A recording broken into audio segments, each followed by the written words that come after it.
कर्मों का फल। एक की बात है कि एक पहाड़ पर एक कुटिया थी और उस कुटिया पर एक गुरु और शिष्य रहा करते थे और उस गुरु को बहुत ही सिद्धियां प्राप्त होती थी और उनकी हर सिद्धि हर जगह प्रसिद्ध थी और वह वहाँ के लोगों में बहुत अधिक प्रचलित है कि लोग उनकी शक्तियों से भली परिचित थे। वह ध्यान में बहुत ही ज़्यादा लीन रहते थे।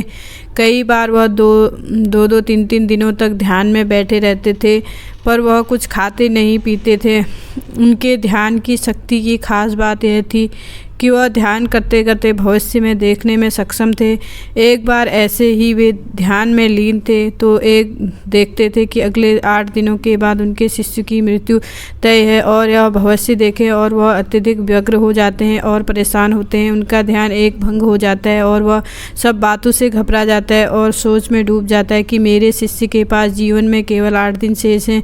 इसके बाद गुरु अपने शिष्य के पास जाते हैं और उसे कहते हैं कि मैं सोच रहा हूँ कि तुम अगले 8 दिनों के लिए अपने परिवार के पास उनके गांव में मिलने के लिए जाओ। यह बातें सुनकर उनके शिष्य बहुत खुश हो जाते हैं और वह अपने शिष्य को गुरु को कहता है कि गुरु जी, सच में मुझे भी बहुत दिनों से अपने परिवार वालों की याद आ रही है। मैं भी सोच रहा था कि मैं अब अपने परिवार वालों के पास जाकर मिल लेता हूँ। और वह अपने गुरु से आज्ञा ग्रहण करता है, हरे पहाड़ के नीचे की ओर घूमना शुरू कर देता है। लेकिन वह इस बात का ध्यान नहीं देता कि उसके गुरु की आंखों में आंसू आ रहे हैं। वह चलते चलते पहाड़ से जैसे ही नीचे एक समुद्र के पास पहुँचता है, देखता है कि एक रेत के टीले के पास चींटियों का घर था और उस घर के कई सारी चींटियां बाहर की तरफ आ रही थी और कई सारी चींटियां अंदर की ओर दिशा में जा रहे थे। चींटियां आप में बार बार टकराकर अपनी दिशा को खो देती थी और उसके बाद फिर से उसका शोक उठ खड़ा होता था। यह देख उस गिलास को बहुत अधिक आनंद आ रहा था, लेकिन वह देखता है कि समुद्र की लहरें बहुत तेज़ी से उफान खा रही थी और शिष्य को समझ में आ रहा था कि वह कुछ ही पलों के अंदर सारा पानी चींटियों के घर में घुसकर उनका घर तोड़ देगा और उसकी वजह से बहुत सारी चींटियों की जान चली जाएगी। वह अपनी समझदारी दिखाते हुए अपने ऊपर वाले कपड़ों को हल्का करता है और उसके अंदर रेत भरकर एक तरह की चारदीवारी उस चींटियों के घर के ऊपर बना देता है। चारदीवारी इस तरह बनाता है कि समुद्र से आने वाला पानी घर तक उनके पास नहीं पहुंचा। विशेष के साथ ही वह अपनी समझदारी दिखाते हुए एक तरह नाला बांधता कि वह समुद्र की तरफ से आने वाला पानी उस नाली में बहकर फिर से समुद्र में जा सकता है। इस समझदारी की वजह से बहुत सारी चींटियों की जान बचा लेता है और आने वाले एक नाव में अपने घर की ओर समुद्र पार करके निकल जाता है। वह अपने परिवार के साथ आता है और उन्हें यह भी पता नहीं चलता कि वह अपने समान किस समय से गुजर रहा है कि अगले दिन मैं अपने गुरु के पास वापस चला जाता हूँ। अगले दिन सुबह वह अपने गुरु के पास जाने के लिए निकल जाता है। हाँ, उनकी गुरु कुटिया में बहुत ही ज़्यादा दुख होते हैं। ऐसा लगता है कि उनके शिष्य के 8 दिन पूरे हो गए।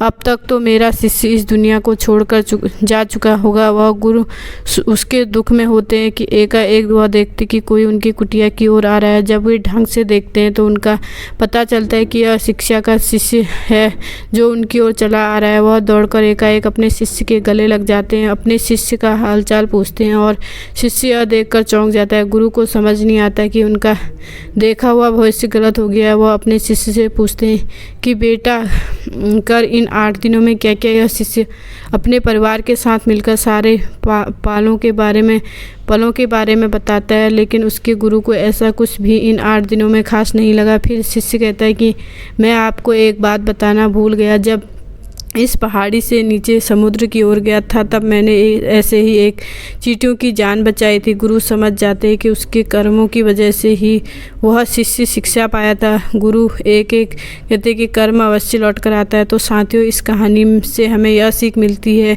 जीवन में हमेशा ऐसे कर्म करो जो कि कभी लौट कर भी आते हैं, तो तुम्हारा कर्म हमेशा लौट कर आता है।